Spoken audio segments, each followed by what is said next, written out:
Hello friends, कैसे हैं आप लोग। आज हम लोग अपना भारत का भूगोल का सीरीज स्टार्ट करेंगे जीएस पॉइंटर को लेकर के। चलिए स्टार्ट करते हैं। सबसे पहले हम देखेंगे भारत का क्षेत्रफल सामान्य परिचय के हिसाब से। तो इसमें लिखा है कि भारत के बारे में सही कथन है। तो यहाँ पर लिखा है कि यह स्थल मंडल के कुल क्षेत्रफल का 2.4% है। ठीक है, स्थल मंडल के कुल क्षेत्रफल का ये 2.4% है। मतलब अगर पूरी पृथ्वी है तो उसमें 2.4% में भारत है। ठीक है, ये चीज़ हो गई। उसके बाद कह रहा है कि भारत का विस्तार, तो आपको पता होगा कि इसे सपोज डैट ये हुआ आपका, ये बड़ी लाइनें जो होती हैं उसको हम देशांतरी अक्षांश रेखाएं कहते हैं, और जो खड़ी लाइनें होती हैं उसको हम देशांतर रेखाएं कहते हैं। देशांतर रेखाएं जो होती हैं टाइम को डिनोटेट करती हैं, और अक्षांश रेखाएं जो होती हैं ये दूरी को डिनोटेट करती हैं। दोनों के सम्मिलित स्वरूप से हम किसी पर्टिकुलर स्थान का समय और जो है स्थान जानते हैं। ठीक है, तो ये वाला जो आप देख रहे हैं अक्षांशीय विस्तार इसका जो है, सॉरी, इसके देशांतरी विस्तार 82.82 30 मिनट 82 डिग्री 30 मिनट पूर्वी देशांतर का उपयोग करके भारतीय मानक रेखा को ज्ञात किया जाता है। थोड़ा हम इसको आपको थोड़ा प्रॉपर रूप से बताना चाहेंगे। सपोज दैट हमारा ये भारत है। ठीक है, तो ये भारत है, इसका कुछ हिसाब से हम कर ले रहे हैं। तो इसका जो अक्षांशीय विस्तार जो ऐसे ऐसे होता है, ऐसे ऐसे ऐसे ऐसे, ये 8 डिग्री 4 मिनट से लेकर के 37 डिग्री 6 मिनट तक का होता है। 8 डिग्री 4 मिनट उत्तरी उत्तरी यहाँ पर, चूँकि भारत को उत्तरी क्यों कहा जाता है, सपोज दैट यदि ये धरती है, ये यहाँ पर है, ये आपका ये जो है बीच वाला, दो प्रकार के हेमिस्फीयर होते हैं। ये नॉर्दर्न हेमिस्फीयर, देखिए पृथ्वी को दो भागों में बांटा गया है। यदि विषुवत रेखा 0 डिग्री से आप यहाँ पर मानेंगे तो यहाँ नॉर्दर्न हेमिस्फीयर और साउदर्न हेमिस्फीयर होता है। ठीक उसी प्रकार देशांतरी आधार पर भी दो भागों में बांटा जाता है, एक होता है पूर्व और एक होता है पश्चिम। ठीक है, तो यहाँ पर देखिए उत्तरी गोलार्ध है, चूँकि अभी अक्षांशीय हिसाब से उत्तरी गोलार्ध का देश है, तो भारत यहाँ कहीं है। उसके बाद ये जो है देशांतरी हिसाब से जो है ये किस में, पूर्वी देशांतर में है। तो यहाँ पर तो पूर्वी उत्तरी अक्षांश और पूर्वी देशांतर के बीच में भारत स्थित है। आई होप ये समझ में आया होगा। तो भारत की जो अवस्थिति और विस्तार बताया गया है कि तो पूर्वी और देशांतर का, तो भारत का जो विस्तार जो बताया गया है ये यहाँ से 8 डिग्री 4 मिनट से लेकर के 37 डिग्री 6 मिनट तक आपका ये अक्षांशीय विस्तार है। और 68 डिग्री 5 मिनट से लेकर के 97 डिग्री 68 डिग्री 5 मिनट से लेकर के 97, एक सेकंड हो जाइए, 68 डिग्री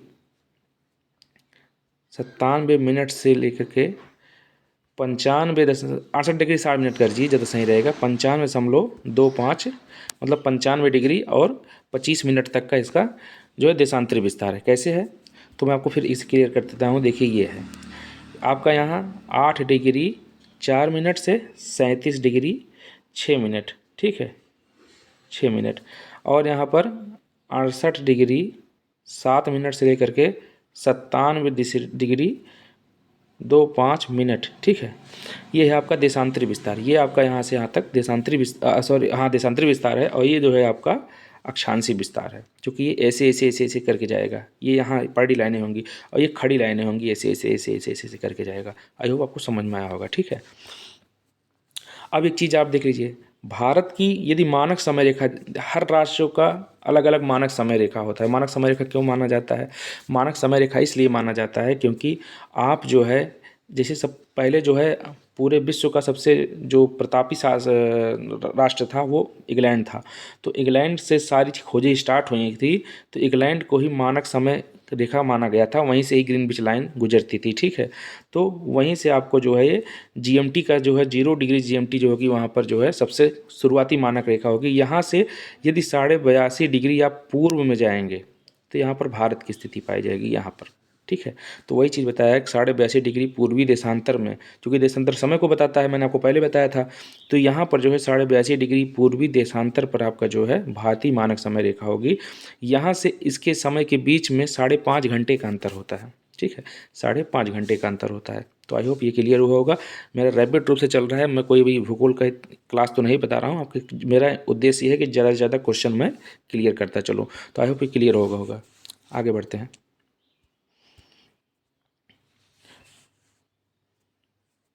उसके बाद यहाँ पर देखिए, ये है मानक को निर्धारित करने के लिए किया गया है। भारतवर्ष का आकार और क्षेत्रफल विश्व का 7वां सबसे बड़ा देश है।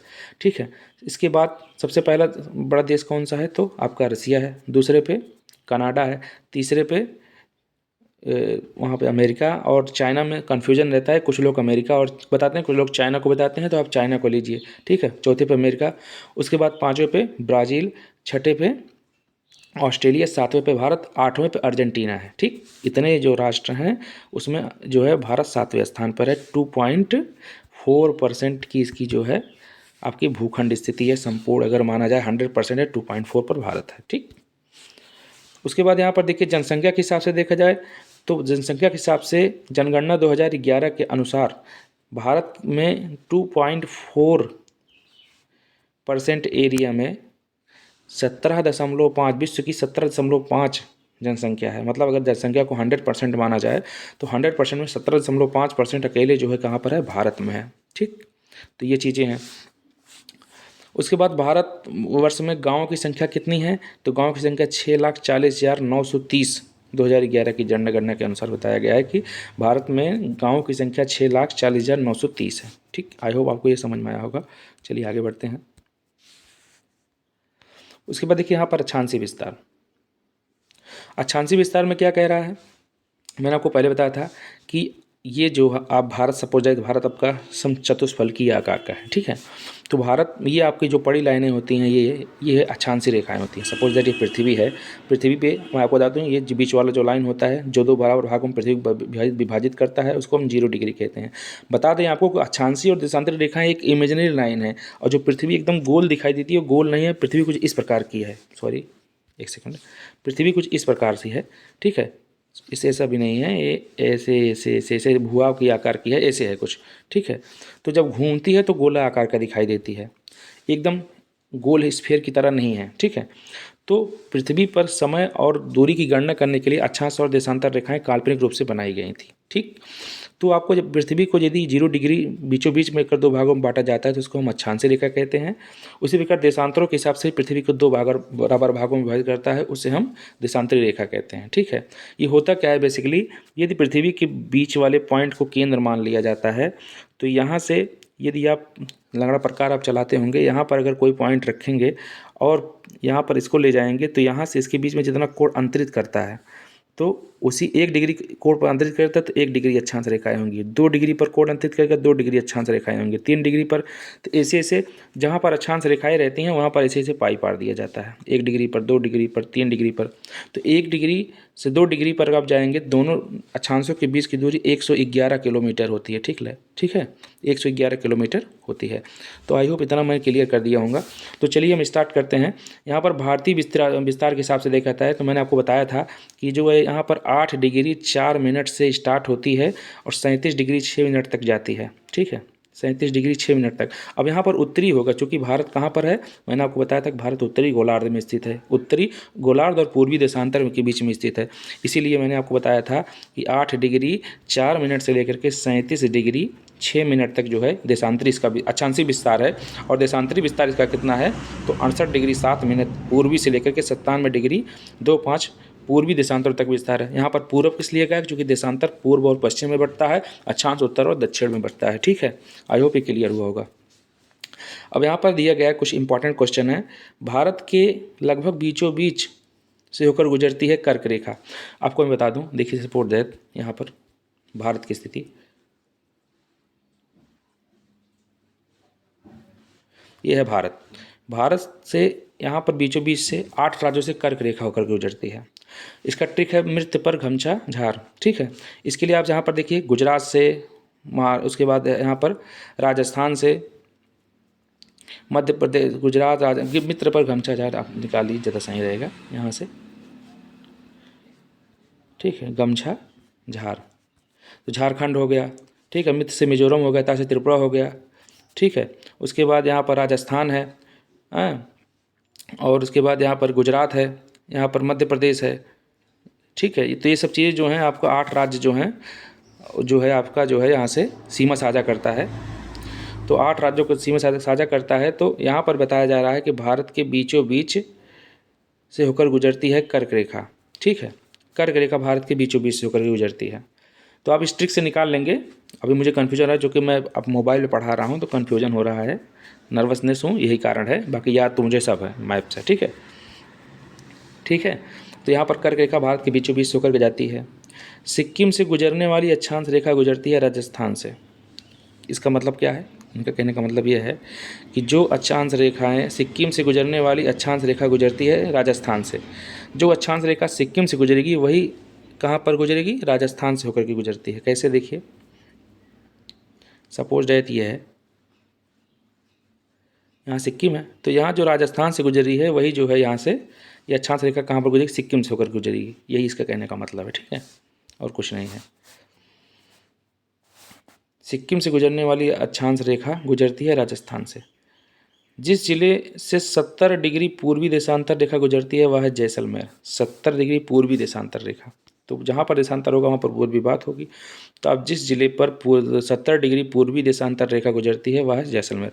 अब देखिए, ये तो अक्षांश और देशांतर रेखा याद करने का विषय है। ठीक है, आप किस हिसाब से कितना आप बेहतर तरीके से इसको याद किए हो, ये महत्व होता है। सारी चीज़ें आप भी नहीं याद कर सकते हो, कोई कंप्यूटर नहीं है, इसीलिए जितना भी आप पढ़ो। ठीक है, जैसे ये कह रहा है सिक्किम से गुजरने वाला अक्षांश रेखा गुजरती है, तुम्हें भी कोई अगर इसका व्यापक तरीके से अगर अक्षांश रेखा देशांतर रेखा पढ़ा होगा तो उसको पता होगा कि जो रेखाएं सिक्किम से गुजरती हैं वही अक्षांश रेखाएं जो है राजस्थान से भी गुजरती हैं। चूँकि राजस्थान एरिया में काफ़ी बड़ा है, तो कुछ रेखाएं राजस्थान से जो है वो सिक्किम से होकर के गुजरती होंगी, तो वो राजस्थान में भी दिखाई देती होंगी।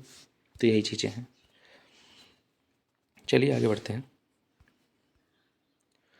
अब यहाँ पर देखिए, भारत में कर्क रेखा, मैंने आपको ट्रिक बताया था। तो भारत में कर्क रेखा, तो कर्क रेखा भारत के इन राज्यों से, भारत के में कर्क रेखा भारत के बीचों बीच से 2 बराबर भागों में विभाजित करती है भारत को, और 8 राज्यों से होकर के जाती है। आपको पता होगा कि कर्क रेखा एक जलवायु विभाजक का कार्य करती है, जलवायु को 2 बराबर भागों में बांटती है। थोड़ा हम बता देते हैं आपको इसमें से। देखिए, ये सपोर्ट है, भारत है, ठीक है, समझ लीजिए। अब भारत है जैसे, तो कर्क रेखा भारत के बीचों बीच से गुजरी, यहाँ पर पड़ जाता है आपका हिमालय। ठीक है, अब यहाँ से रसिया से आती हैं साइबेरियन ठंडी हवाएं। ठीक है, यहाँ से एक सेकंड में जाइए, साइबेरियन ठंडी हवाएं आती हैं। अब ये ठंडी हवाओं को यहाँ से हिमालय रोक लेता है, ध्यान समझिए। और कर्क रेखा जलवायु विभाजक होता है। कर्क रेखा कि देखिए 23.5 डिग्री को कर्क रेखा, शायद 23.5 डिग्री उत्तरी अक्षांश को हम कर्क रेखा कहते हैं। अब कर्क रेखा और 23.5 डिग्री दक्षिणी अक्षांश को मकर रेखा कहते हैं। ठीक है, दोनों के बीच के रीजन को हम बोलते हैं, देखिए ये सब एक पृथ्वी बताते हैं आपको। पृथ्वी 0 डिग्री है, ये आपका 23.5 डिग्री उत्तरी अक्षांश कर्क है, और 23.5 डिग्री दक्षिणी अक्षांश आपका मकर है। इसके बीच के रीजन को हम उष्णकटिबंधीय क्षेत्र कहते हैं। 23.5 जैसे आप क्रॉस करेंगे ऊपर तो हो जाएगा उपोष्णकटिबंधीय देश, ऐसे क्षेत्र, जलवायु क्षेत्र। जहाँ पर कर्क रेखा जो आप क्रॉस करेंगे तो उपोष्णकटिबंधीय, हल्का मतलब सूखा होगा और ठंड टाइप का होगा, और हल्का जो होगा वो बेसिकली मिडिल का रीजन होता है, मध्यम का। तो वही चीज़ इसमें बताया गया है कि कर्क रेखा भारत के 8 राज्यों से होकर के गुजरती है। तो भारत की स्थिति मैंने बताया था, जलवायु विभाजक का कार्य जो है कर्क रेखा करती है। अब यहाँ हिमालय होने के कारण रूस की ठंडी हवाएं यहाँ पर पहुँच नहीं पाती, हिमालय रोक लेता है। तो भारत का आधा क्षेत्र जो है ये उष्णकटिबंधीय क्षेत्रों में है, मतलब 23.5 डिग्री के नीचे तो उष्णकटिबंधीय क्षेत्र होगा, विषुवत क्षेत्र है, यहाँ पर उष्णकटिबंधीय क्षेत्र होगा। और 23.5 डिग्री के उत्तरी अक्षांश के ऊपर 37 डिग्री 6 मिनट तक भारत का विस्तार है, तो वो उपोष्णकटिबंधीय क्षेत्रों में आ जाता है। तो पूछते हैं कि जलवायु आधार पर भारत को कितने भागों में बांटा गया है? तो 2 भागों में बांटा गया है, एक उष्णकटिबंधीय क्षेत्रों में, एक उपोष्णकटिबंधीय क्षेत्रों में। आई होप क्लियर हुआ होगा। और यहाँ पर जान लीजिए कि भारत की ऐसी स्थिति है कि ये हिमालय होने के कारण कर्क रेखा यहाँ पर जलवायु विभाजक का कार्य नहीं कर पाता है। ठीक है, अब कर्क रेखा इन राज्यों से होकर गुजरती है, तो गुजरात से होकर गुजरती है, राजस्थान से गुजरती है, मध्य प्रदेश से, झारखंड से, छत्तीसगढ़ से, पश्चिम बंगाल से, त्रिपुरा से और मिजोरम से। मैंने आपको कहा था मित्र पर घमछा झार,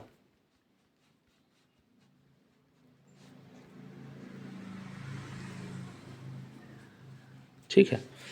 मी से हो गया आपका मिजोरम, देखिए मिजोरम मिल रहा है। ता से हो गया त्रिपुरा, उसके बाद यहाँ पर देखिए पा से हो गया आपका पश्चिम बंगाल, रा से हो गया राजस्थान, गा से हो गया गुजरात, ठीक है। और माँ से हो गया आपका मध्य प्रदेश, छा से हो गया आपका छत्तीसगढ़, झा से हो गया झारखंड। आई होप ये क्लियर होगा, 8 राज्य जो हैं यहाँ क्लियर हो गए हैं। भारत की कर्क रेखा गुजरती है 8 राज्यों से, दिखा दिया गया। अगरतला, गांधीनगर, जबलपुर, उज्जैन, में से कर्क रेखा के से निकटतम दूरी किसकी होती है? तो गांधीनगर की। आप इसको याद करिए, जो कि गुजरात की गांधीनगर काफ़ी जो है कर्क रेखा के कंप्लीट पास है। ठीक है, अब यहाँ पर 3 चीज़ दिए गए, अगरतला, गांधीनगर, जबलपुर और उज्जैन के बीच में। तो यहाँ पर जो है अगरतला त्रिपुरा की राजधानी है, गांधीनगर गुजरात की राजधानी है, जबलपुर मध्य प्रदेश की राजधानी है। ठीक है, और उज्जैन जो है भी वहाँ पर जो है मध्य प्रदेश में स्थित है, महाकालेश्वर मंदिर है वहाँ पर। तो जबलपुर, गांधीनगर और अगरतला के में सबसे नज़दीक जो कर्क रेखा का है और गांधीनगर है। ये तो मैपिंग का विषय है, मैप में आप देखेंगे तो ज़्यादा बेहतर तरीके से आप जान पाएंगे। ये सब प्रिपरेशन पहले से होती है। कर्क रेखा के आसपास के शहर कितने हैं, सिटी कितनी हैं, ये सब चीज़ क्वेश्चन देखिए टफेस्ट, चूँकि आज का वर्तमान समय जो है काफ़ी कंपटीशन है और ये सब नॉर्मल चीज़ें अब नहीं पूछा जाता है, इसलिए इसको जो है थोड़ा बढ़ा करके आप अगर तैयारी करेंगे अपने को आँक करके तो ज़्यादा सही रहेगा। जैसे कि कर्क रेखा जलवायु विभाजक का कार्य बहुत कम लोग बताए हुए हैं, जानकारी सभी को बताते हैं, बताना कम चाहते हैं, बस यही है। दिल्ली, कोलकाता, जोधपुर तथा नागपुर शहरों में से कर्क रेखा निकट किसके पास है? कोलकाता के निकट है। देखिए इसी क्वेश्चन पूछ रहे हैं, दिल्ली दे देंगे आपको, कोलकाता दे देंगे, जोधपुर दे देंगे और नागपुर दे देंगे। नागपुर आपका महाराष्ट्र में है, जोधपुर राजस्थान में है, कोलकाता पश्चिम बंगाल में है, दिल्ली आपका दिल्ली है, यहाँ पर ये दिल्ली एनसीआर रीजन है। तो कोलकाता सबसे नज़दीक होगा कर्क रेखा के। बड़े बड़े जो मेट्रो सिटी हैं आप उसको अक्षांशीय और देशांतर रेखा के हिसाब से अगल बगल देख लीजिए, 82.5 डिग्री के हिसाब से भी इसे देख लीजिए, चूँकि यहाँ से क्वेश्चन पुटअप किए जाते हैं। आपको कॉन्फिडेंस रहता है कि आप कर लेंगे, लेकिन वहाँ पर जाएंगे कुछ अलग तरीके से क्वेश्चन दे दिया जाएगा, वो नहीं हो पाएगा, यही होता है। भारत को लगभग 2 बराबर भागों में विभाजित करने वाला अक्षांश है 23.5 अंश उत्तरी अक्षांश कर्क रेखा, मैंने आपको बताया था अभी। झारखंड, मणिपुर, मिजोरम तथा त्रिपुरा राज्यों में से कर्क रेखा उत्तर में स्थित भारतीय राज्य है झारखंड, मणिपुर, मिजोरम और त्रिपुरा। तो यहाँ पर जो है मणिपुर ऊपर है, चूँकि आप जब यहाँ पर नॉर्थ ईस्ट के रीजन को देखेंगे तो अरुणाचल प्रदेश है, उसके बाद नागालैंड है, उसके बाद फिर मणिपुर है, तब मिजोरम है, तब त्रिपुरा है, तब सारी चीज़ें हैं। तो वहाँ पर ये सब चीज़ें भी मैपिंग आपको पता होनी चाहिए, कि नहीं तो आपको नहीं पता होगा। नॉर्थ ईस्ट के जितने 7 सिस्टर्स स्टेट्स हैं उसको आपको कंठस्थ विथ मैपिंग के साथ होना चाहिए, जो कि वहाँ पर क्वेश्चंस काफ़ी पुटअप किए जाते हैं, वहाँ की काफ़ी पहाड़ियाँ होती हैं, तो ये सब चीज़ आपको देखना पड़ेगा। ठीक है, आगे बढ़ते हैं। हैदराबाद, चेन्नई, भोपाल तथा दिल्ली शहरों में जून माह में दिन की अवधि अधिकतम होगी दिल्ली में। अब यहाँ पर देखिए क्या है कि सूर्य का उत्तरायण और दक्षिणायन की स्थिति होती है। ठीक है, यहाँ टाइमिंग का विषय है तो यहाँ पर सीधे देशांतर का विषय है यहाँ, लेकिन ये कर्क रेखा अक्षांश वाले में क्वेश्चन इसको दे दिया गया है, लेकिन ये देशांतर का है कि कहाँ। अब चूंकि स्थान और समय के बारे में पूछा गया है तो मे भी हो सकता है कि टाइमिंग और इसके मिक्सचर के कारण इस क्वेश्चन को यहाँ पर पूछ लिया गया हो। वैसे बेसिकली ये टाइमिंग का क्वेश्चन होता है, अच्छा देशांतरी की स्थिति का क्वेश्चन होता है। ठीक है, तो यहाँ पर आपको यही चीज़ पूछा गया है कि हैदराबाद, चेन्नई, भोपाल, दिल्ली शहरों में से जून माह में के दिन में अधिकतम अवधि होगी तो दिल्ली की होगी। ठीक है, क्योंकि जून में 21 जून को आपको पता होगा कि भारत का सबसे बड़ा दिन होता है 21 जून। अभी 2020 या 21 में मैंने एक क्वेश्चन पेपर में पढ़ा था, उसमें लिखा गया था कि 21 जून को योगा दिवस हमारे यहाँ इसलिए मनाया जाता है कि सूर्य का उत्तरायण स्थिति होती है और सूर्य सबसे अपने चरम पर जो होता है सीधा कर्क रेखा पर ऊपर चमकता है। ठीक है, तो यहाँ पर सबसे बड़ा दिन जो होता है झारखंड का रांची में हुआ था। ठीक है, तो वही चीज़ उन्होंने पूछा हुआ है कि अब कर्क रेखा के सबसे नज़दीक कौन है।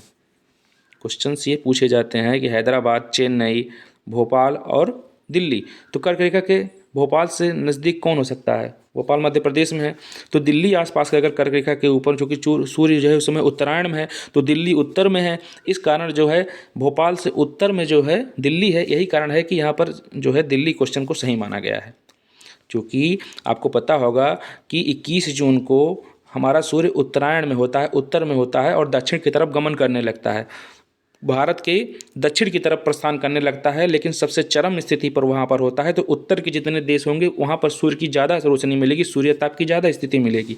यही कारण है कि दिल्ली को इस क्वेश्चन का सही उत्तर माना गया है। ठीक है, वैसे कर्क रेखा के पास तो वो भोपाल है, तो होना चाहिए भोपाल क्वेश्चन, लेकिन दिल्ली को क्यों माना? चूँकि सूर्य हमारा उत्तरायण में रहता है और दिल्ली उत्तर में है, इस कारण। उसके बाद यहाँ देखिए मानक समय रेखा। जब भारतीय मानक समय यामोत्तर पर अर्धरात्रि है और एक स्थान पर सुबह के 6 बजता है तो उस स्थान की अवस्थिति जिस यामोत्तर पर है वह है। अब यहाँ पर -172 डिग्री 30 मिनट पूर्वी देशांतर, सब छोड़िए, सब कोई मतलब नहीं है।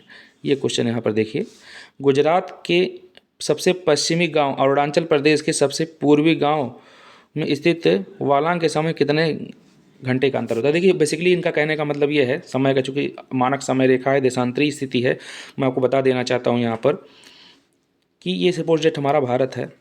आपको सबसे उत्तरी बिंदु जो होता है वो उसको बोलते हैं इंदिरा कॉल। सबसे दक्षिणी बिंदु जो भारत का है उसको बोलते हैं इंदिरा पॉइंट। सबसे पूर्वी बिंदु को हम बोलते हैं गोहर माथा, और या वालांग गोहर माता इसको बोलते हैं, गोर माता बोलते हैं, गुजरात में है। और सबसे पश्चिमी गोहर माता, और सबसे पूर्वी जो होता है आपका कहाँ पर होता है, तो ये अरुणाचल प्रदेश का किबुथु है। तो यहाँ से लेकर के यहाँ तक का समय जो होता है, इनके बीच में समय का अंतर कितना होता है, तो 2 घंटे का समय होता है, 2 घंटे का अंतर होता है। यहाँ पर सूर्य अगर उग जाएगा तो यहाँ पर 2 घंटे बाद सूर्य उगेगा, कहने का मतलब ये है। आई होप ये क्लियर हुआ होगा। इसलिए भारत का मानक समय रेखा 82.5 डिग्री यहाँ से लिया गया है, और ये जो है 5 राज्यों से होकर गुजरता है। अभी आगे क्वेश्चन आएंगे इस पर।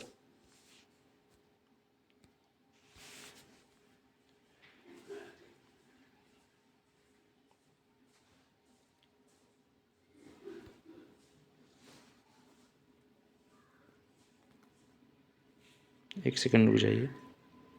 हाँ ठीक है, इसमें देखिए सत्य कथन पूछा है, औरंगाबाद का अक्षांश वडोदरा व पुणे के अक्षांश के बीचों बीच है। चेन्नई की तुलना में बेंगलुरु की अवस्थिति अधिक दक्षिणावर्ती है। ये तो बताया गया है मैपिंग हिसाब से। अब यहाँ लिखा गया है रीवा, सागर, उज्जैन तथा होशंगाबाद शहरों में से भारतीय मानक समय IST देशांतर के निकटतम शहर है। देखिए मैंने आपको कहा था कि जो भी कर्क रेखा, मकर रेखा और भारतीय मानक रेखा के बीचों बीच के शहर हैं, वहाँ की स्थिति आपको जान लेनी चाहिए। तो ये देखिए अब क्वेश्चन इसी हिसाब से पूछा जा रहा है।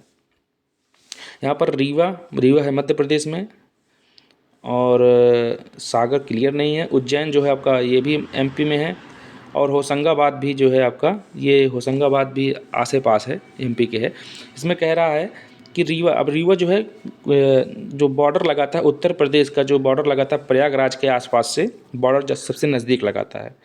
तो भारतीय मानक की समय IT के देशांतर के निकटतम शहर है। आपको पता होगा कि भारत में जो कर्क रेखा है वो प्रयागराज के नैनी से होकर के गुजरता है। आपको पता है ना, 82.5 डिग्री, आपने काफ़ी कुछ पढ़ा होगा कि जो है प्रयागराज के नैनी से होकर के गुजरता है। तो प्रयागराज के रीवा से बॉर्डर सबसे ज़्यादा कौन लगाता है, रीवा लगाता है। सबसे नज़दीकी बॉर्डर रीवा से है, वहाँ से गांजा तस्करी होती है। अभी हमारे यहाँ एक गांजा तस्कर था, पकड़ा गया था, तो रीवा से गांजा तस्कर करके लाता था वो। तो इसी से ये क्लियर हो गया है कि रीवा जो है सबसे पास होने के कारण रीवा ही सही उत्तर है इसका। भारतीय मानक समय के अनुसार पूर्वाह्न के 10 बजे हैं, तो 92 पूर्वी देशांतर पर शिलांग स्थित होगा, तो -10 डिग्री होगा। कैसे हुआ, 82.5 में से इसको घटा दिए हैं, तो -10 डिग्री पूर्वाह्न होगा।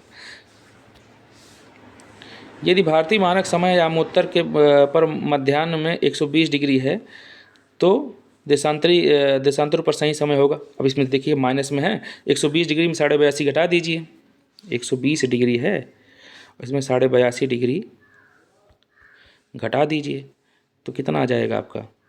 यहाँ पर आप दशमलव ले लेंगे, 0 कर दीजिए यहाँ पर, तो यहाँ हो जाएगा 5।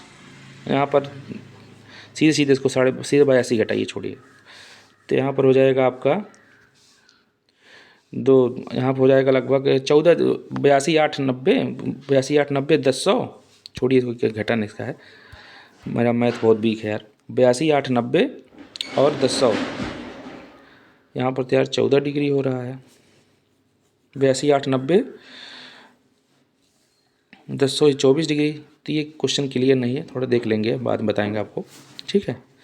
उसके बाद देखिए आंध्र प्रदेश, छत्तीसगढ़, महाराष्ट्र तथा उत्तर प्रदेश में से भारतीय मानक रेखा यामोत्तर से नहीं गुजरती है, तो महाराष्ट्र से नहीं गुजरती है, ठीक है। उसके बाद क्या है, भारतीय मानक समय रेखा 82.5 डिग्री गुजरती है इलाहाबाद से। मैंने आपको बताया था इलाहाबाद के नैनी से होकर के गुजरता है, ठीक। यदि भारतीय मानक समय रेखा यामोत्तर पर मध्याह्न में 120 डिग्री पूर्वी देशांतर पर स्थानीय समय होगा, 120 डिग्री पूर्वी देशांतर पर स्थानीय समय होगा वर्तमान में, तो मुझे जो लगता है कि घटा करके ही देना चाहिए। फिलहाल इसको हल करने का विषय है। भारत के प्रमाणिक माध्यान्ह रेखा 82.5 डिग्री पूर्वी देशांतर है। चलिए आगे बढ़ते हैं,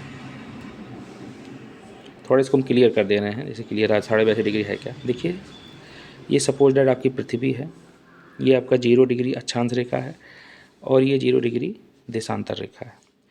यहाँ से आप इस तरफ पूर्व की तरफ आएंगे तो 82.5 डिग्री यहाँ पर होगा पूर्वी देशांतर, ठीक है। 82.5 डिग्री पूर्वी देशांतर होगा, लेकिन इस तरफ आप आएंगे तो यहाँ पर माइनस होगा, ठीक है, और इस तरफ आप आएंगे तो प्लस होगा। इसका ये कारण था कि सूर्य यहाँ पर सबसे पहले पूर्व की तरफ, चूँकि पृथ्वी पश्चिम से पूर्व दिशा में घूमती है, पश्चिम से पूर्व दिशा में घूमती है, तो पूर्व पहले आ जाता है पश्चिम की तुलना में, इसलिए माइनस किया जाता है, ठीक, यही कारण है। तो 82.5 डिग्री यहाँ से होकर के भारत के बीचों बीच से होकर के गुजरती है, 5 राज्यों से होकर के गुजरती है, ठीक, 5 राज्यों से होकर गुजरती है। तो कौन कौन से 5 राज्य हैं? उत्तर प्रदेश है, छत्तीसगढ़ है, उसके बाद एमपी से थोड़ा है, उत्तर प्रदेश, मध्य प्रदेश, छत्तीसगढ़, आंध्र प्रदेश, ठीक है, और तेलंगाना तो है कि नहीं है, लेकिन शायद 4 राज्य या 5 राज्य, कन्फ्यूजन मुझे हो रहा है, याद नहीं आ रहा है, आगे होकर बता देंगे। 4 या 5 राज्यों से होकर गुजरता है, अभी याद नहीं आ रहा है हमको, ठीक है। तो यहाँ पर देखिए, ये यहाँ पर शायद दिया गया है, ये क्वेश्चन यहाँ पर है, आंध्र प्रदेश, छत्तीसगढ़, महाराष्ट्र और उत्तर प्रदेश। तो यहाँ महाराष्ट्र नहीं रहेगा, यहाँ पर एमपी रहता है, यहाँ एमपी से होकर गुजरता है, ठीक है। तो 4 राज्यों से हैं, 4 राज्यों से सीमा साझा करता है, 5 राज्यों से नहीं, 4 ही राज्य हैं, वो कन्फ्यूजन मुझे हो रहा था इसलिए मैं आपको बता नहीं पाया। 4 राज्यों से होकर गुजरता है 82.5 डिग्री कर्क रेखा, ठीक है, देशांतर रेखा। तो आंध्र प्रदेश, छत्तीसगढ़, यहाँ पर मध्य प्रदेश होना चाहिए, और यहाँ पर उत्तर प्रदेश के जो है नैनी से होकर गुजरता है, कई कई मिर्ज़ापुर से भी होकर गुजरता है बताते हैं लोग। तो मिर्ज़ापुर, नैनी, आसपास के क्षेत्रों से, प्रयागराज के हिस्से से होकर के गुजरता है, ठीक है। भारतीय मानक समय यामोत्तर रेखा 82.5 डिग्री गुजरती है इलाहाबाद से। भारत की प्रमाणिक मध्यान्ह रेखा कहलाती है -82.5 डिग्री देशांतर रेखा पूर्वी और पश्चिमी किस लिए क्या मैंने आपको बता दिया, आप समझ गए होंगे। भारतीय मानक IST एवं ग्रीनविच के बीच GMT में कितने घंटे का अंतर होता है? ये देखिए प्लस माइनस जो होगा वो 5.5 घंटे का अंतर होगा, ठीक है। यहाँ पर माइनस नहीं, यहाँ प्लस है, 5.5 घंटे का अंतर होगा, मतलब 5 घंटा पहले यहाँ दिन हो जाएगा, यही कहने का मतलब है। आपको मैंने ऊपर बता ही दिया था इस चीज़ को। यदि अरुणाचल प्रदेश की तीरप में सूर्योदय 5 बजे है तो प्रातः IST में, गुजरात में 7 बजे होगा, 2 घंटे का अंतर मैंने बताया था आपको। तो ये सब क्वेश्चन नॉर्मल है, पूछे जाते हैं। चलिए इस तरफ आते हैं, सॉरी। म्यांमार से उभयनिष्ठ सीमा नहीं है आसाम की, आसाम की सीमा म्यांमार से डायरेक्टली नहीं लगती है। बाकी नागालैंड, मणिपुर और इसका उसके बाद फिर आपका आ जाएगा नीचे मिजोरम, फिर त्रिपुरा, ये सबसे होता है। पाकिस्तान की सीमा बनाने वाले भारतीय राज्य तो पंजाब है, जम्मू कश्मीर, राजस्थान और गुजरात। सबसे ज़्यादा कौन सा बनाता है? सबसे ज़्यादा राजस्थान बनाता है, और सबसे कम जो होगा वो पंजाब या बनाता होगा शायद, और क्या। नेपाल का पड़ोसी राज्य कौन सा है? तो नेपाल का पड़ोसी राज्य जो है ये उत्तराखंड है, उत्तर प्रदेश है, बिहार है, पश्चिम बंगाल है और सिक्किम है। देखिए एक चीज़ मैं आपको बताना चाहता हूँ कि नेपाल से जो पश्चिम बंगाल का जो सीमा था, पहले मैं इसमें कन्फ्यूजन होता था कि नेपाल बेसिकली जो है आपका वेस्ट बंगाल जो है कुछ इस प्रकार से ऐसे है ना, नीचे से गया है, तो ये वाला जो है सिक्किम वाले रीजन से और नेपाल वाले रीजन से टकराता है, ऊपर वाला, इसको बोलते हैं दार्जिलिंग वाला रीजन, ठीक है। तो यहाँ से जो है यही है कि वेस्ट बंगाल यहाँ से टकराता है। नेपाल के पड़ोसी देश कौन से हैं? तो उत्तराखंड है, उत्तर प्रदेश है, बिहार है, पश्चिम बंगाल है, सिक्किम है, ठीक। उत्तर प्रदेश के साथ सबसे लंबी स्थलीय सीमा बांग्लादेश की लगती है, 4000 के आसपास लगती है, 4061 या 81 कुछ ऐसे है। तो सबसे बांग्लादेश की सबसे बड़ी सीमा। और एक चीज़ आप जान लीजिए कि सबसे ज़्यादा सीमा बांग्लादेश की किससे लगती है? तो सबसे ज़्यादा सीमा बांग्लादेश की लगती है वेस्ट बंगाल से, ठीक है, और सबसे कम किससे लगती है? तो आसाम से लगती है, ठीक। असम, नागालैंड, मेघालय एवं मिजोरम राज्यों में से बांग्लादेश से अपनी सीमा नहीं बनाती है, तो नागालैंड से नहीं बनाती है, नागालैंड ऊपर है, अरुणाचल प्रदेश के पास नागालैंड ही आती है। ठीक है।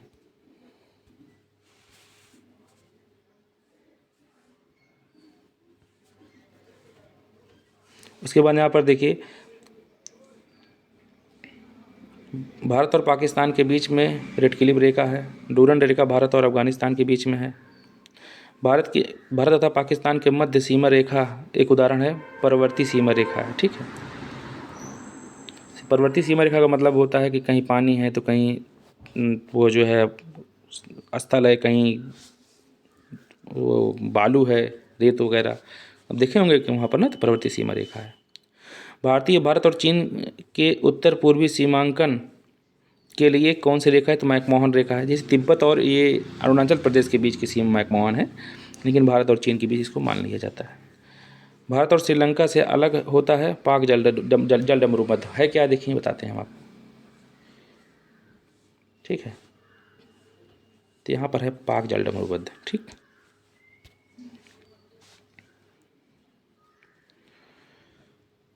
उसके बाद नेपाल, भूटान एवं चीन की सीमाओं को मिलाने वाली टाई जंक्शन कौन है? सिक्किम है। भूटान, नेपाल और चीन, यहाँ टाई जंक्शन है, चुम्बी घाटी वाला डोकलाम विवाद आपने पढ़ा होगा, सिक्किम है भाई।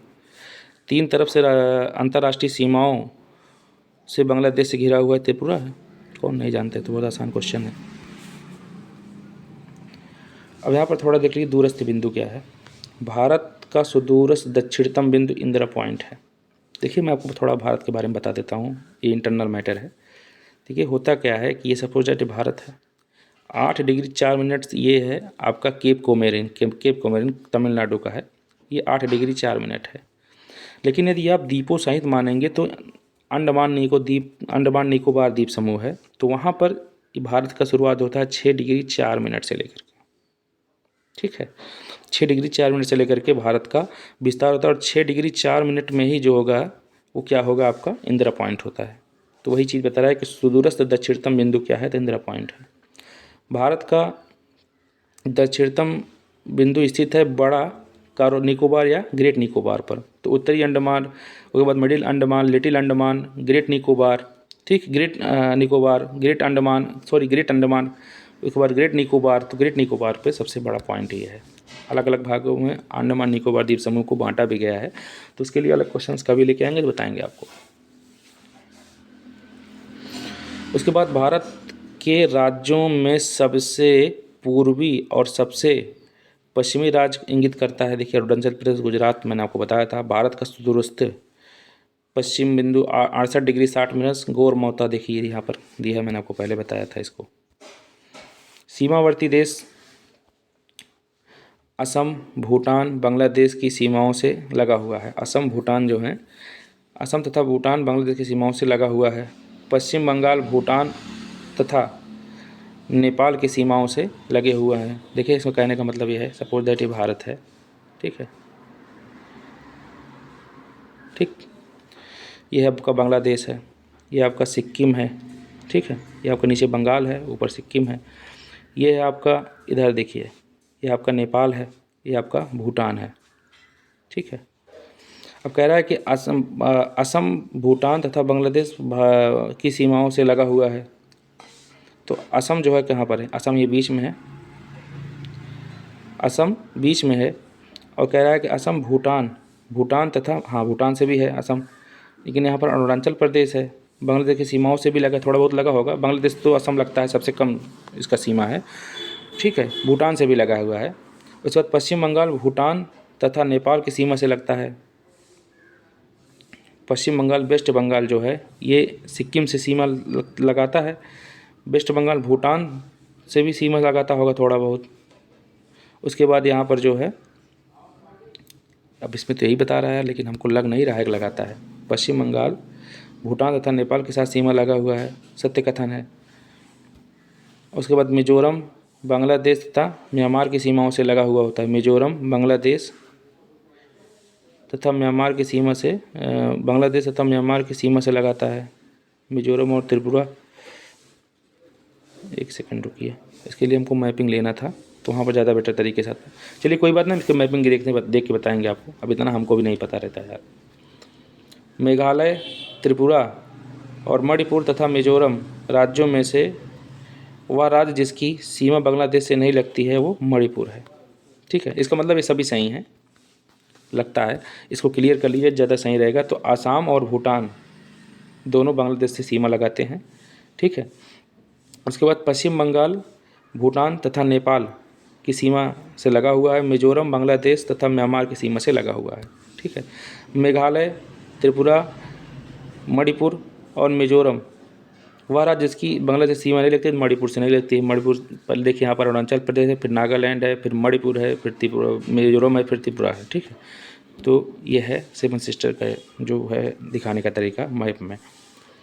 बांग्लादेश की सीमा से लगे भारत के राज्य कौन कौन से हैं? तो मेघालय है, असम है, पश्चिम बंगाल है, त्रिपुरा है और मिजोरम है। सबसे कम असम लगता है।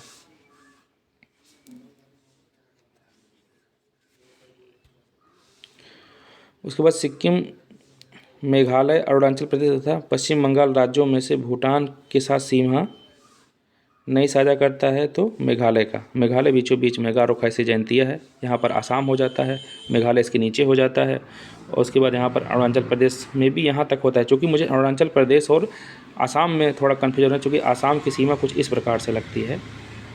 ठीक है, इस प्रकार से तो हो सकता है कि ये जो है असम भूटान से जो है बांग्लादेश से, असम नीचे से बांग्लादेश से लगाता हो और बांग्लादेश भूटान से भी सीमा साझा करता हो। ठीक है, क्योंकि आप कुछ गलत भी इसमें हो सकता है, ऐसा नहीं है कि सही ही है। अब हम मैपिंग में देखने के बाद कन्फ्यूजन उत्पन्न ही हो जाता है, आप अगर कई तरीके से देखेंगे तो। उसके बाद देखिए, वह भारतीय राज्य जिसकी अधिकतम सीमा म्यांमार से स्पर्श करती है वो है अरुणाचल प्रदेश। ठीक,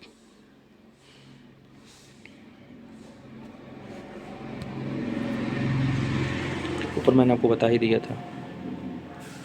भारत के प्राकृतिक प्रदेश,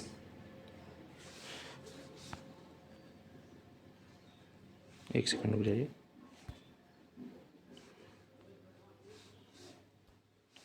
भारत से उपबंध पूरा चुंबकीय परिमाणों से संकेत मिलते हैं कि भूतकाल में भारत स्थलपिंड सरका उत्तर की ओर। देखिए होता क्या था कि सबसे पहले आपको हज़ारों साल पहले की, करोड़ों साल पहले की बात है, हज़ारों नहीं करोड़ों साल के, लाखों करोड़ों साल की बात है। विश्व में सबसे बड़ा एक महाद्वीप था जिसे हम पैंजिया कहते थे, और इसके चारों तरफ जो था एक सागर था, इसको हम पैंथालासा सागर बोलते थे। कार्बोनिफेरस युग का मामला है ये। उसके बाद पैंजिया का विभाजन हुआ, उत्तरी भाग लैरेसिया और दक्षिणी भाग गोंडवानालैंड हुआ।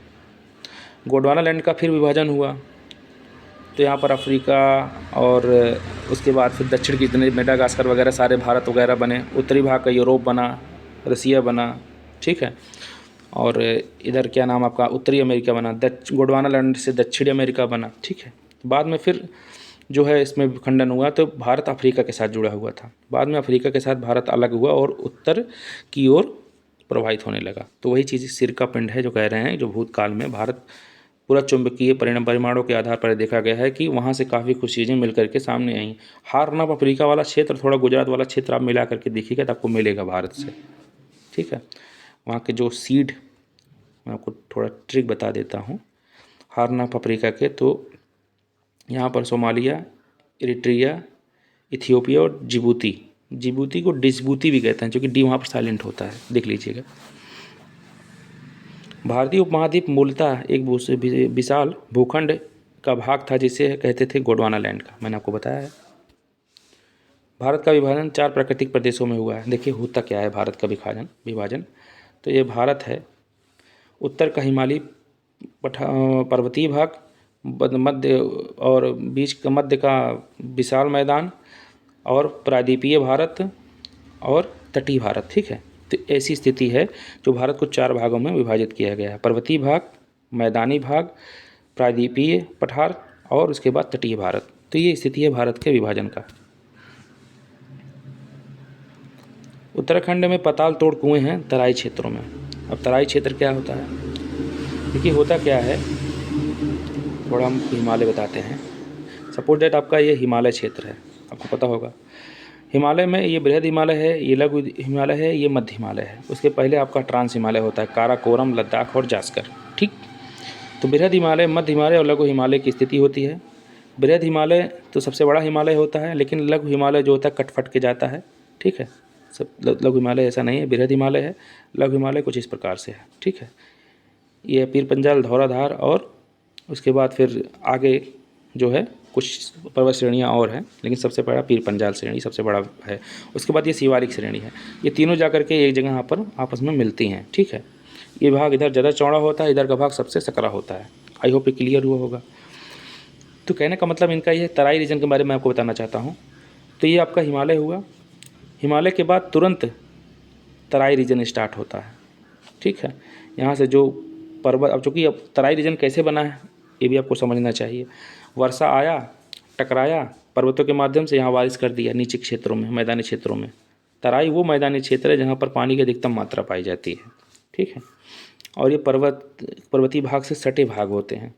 यहाँ पर भाबर क्षेत्र हो जाता है। भाबर क्षेत्र मतलब पर्वतों के छोटे छोटे भूखंड टूट जाते हैं। जब नदियाँ निकलती हैं तो नदियाँ उस पर्वतों के नीचे से होकर के बहने लगती हैं। ऊपर बड़े बड़े शिलाखंड पर्वतों के होते हैं, उन्हें भाबर प्रदेश कहते हैं, ठीक है। तो बेसिकली ये एरिया जो है, यहाँ पर सबसे ज़्यादा पानी की स्थिति होती है, पानी ज़्यादा पाया जाता है, यहाँ मच्छर ज़्यादा पाए जाते हैं। और यहाँ पर सिनकोना पर्वत जो है छाल पाया जाता है, जिससे कि मलेरिया का इलाज होता है। उसके बाद यहाँ पर गन्ने उन्ने की और चावल की खेती ज़्यादा होती है।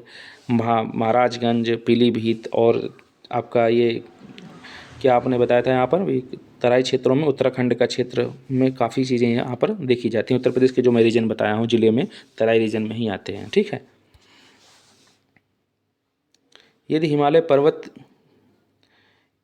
श्रेणियाँ नहीं होती तो भारत में सर्वाधिक संभाव्य भौगोलिक होता। देश के अधिकांश भारत में साइबेरिया से आने वाली शीतलहरों का अनुभव होता। मैंने आपको शुरू में बताया था ये चीज़ें, ये यहाँ पर देखिए बता दिया गया है कि यदि हिमालय न होता तो भारत में शीतलहरी बड़ी ख़राब स्थिति होती है और फसल में स्थितियाँ डैमेज हो जाती। यही कारण है कि यहाँ पर हिमालय जलवायु विभाजक का कार्य करता है, ना कि कर्क रेखा। भौगोलिक प्रभाव, देश के अधिकांश भाग साइबर, ठीक है छोड़िए। सिंधु नदी इतनी सुविस्तृत जलोढ़ मृदा से वंचित होता और मानसून का प्रतिरूप वर्तमान में प्रतिरूप से भिन्न हो जाता। वही चीज़ बता रहे हैं। भारत में भू आकारों की रचना के संबंध में सही है। संरचनात्मक दृष्टि से मेघालय का पठार दक्कन का पठार ही है, विस्तरित भाग है। और कश्मीर घाटी की रचना एक समभीमनति से हुई है और गंगा का मैदान की रचना एक अग्रग्रस्त से हुई है। कहने का मतलब इनका ये है कि मेघालय का जो पठार है वो प्रायद्वीपीय पठार का ही हिस्सा है। गारो खासी जयंतिया वाला जो है वो प्रायद्वीपीय भारत का ही हिस्सा है। बेसिकली प्रायद्वीपीय भारत कुछ इस प्रकार सा है, ठीक है। ये है, तो ये भारत वाला रीजन है और ये मेघालय का पठार, छोटा नागपुर पठार, इसी का विस्तार बता रहे हैं। कश्मीर वाला रीजन जो है ये आपका काराकोरम, लद्दाख, जस्कर वाला रीजन है। उसके बाद यहाँ पर एक चीज़ बता रहे हैं कि कहाँ गया, गंगा का मैदान एक अग्रग्रस्त है। देखिए जब आकर के टकराया था, आप कोबर का भूसंनिधि सिद्धांत पढ़ेंगे तो संपीडनात्मक बल के कारण हुआ क्या था कि जब आकर के इधर ट्रांस हिमालय वाला रीजन था भारत का, ठीक है, इधर से भारत प्रवाहित होकर के आया अपना प्रायद्वीपीय रूप लेकर के। जब इससे यह टकराया ना तो बीच में सागर था, टेथिस सागर, और यहाँ से भी नदियाँ निकलती थी, यहाँ से भी नदियाँ निकलती थी, और बीच में क्या था, रेत था। जब दोनों आपस में टकराने तो यहाँ पर संपीडनात्मक बल उत्पन्न होने लगा, ठीक है, संपीडनात्मक बल उत्पन्न हुआ और यहाँ पर मोड़ बन गए, ऐसे ऐसे मोड़ बन गए। तो ये हिमालय आज यही मोड़ का परिणाम है। और जो बीच में और पर्वत जो रेत की गाद मिले, यहाँ पर एक सोख्ते का निर्माण हुआ जो कि आज वर्तमान का आपका मैदानी क्षेत्र है, सोख्तानुमा पानी है। तो आज भी आप खोदते हैं मैदानी क्षेत्र में तो पानी आपको यहाँ पर बहुत ही पास मिल जाता है, भूगर्भीय जल। तो यही ये बताना चाहते हैं। भारत के पश्चिमी समुद्र तट को का निर्माण जो है भूमि के उत्थान एवं निर्गमन के कारण हुआ है। अब पश्चिमी समुद्री तट देखा आपका, भारत का जो ये पश्चिमी तट है ये कगारी नुमा है, टूट करके अलग हुआ। मैंने आपको बताया था कि ये हारान अफ्रीका वाला क्षेत्र है, ठीक है, टूट कर ये तट ना होकर के एक कगार नुमा है। और यहाँ से जब आ करके समुद्री जलें टकराती हैं, लहरें टकराती हैं, सॉरी, तो यहाँ पर जो है ये कगार जो है भर ली हुई हैं और यहाँ पर तटों का निर्माण हुआ है। तो ये कहने का मतलब यह है कि उत्थान और निर्गमन के कारण ही हुआ है ऐसा, ठीक है।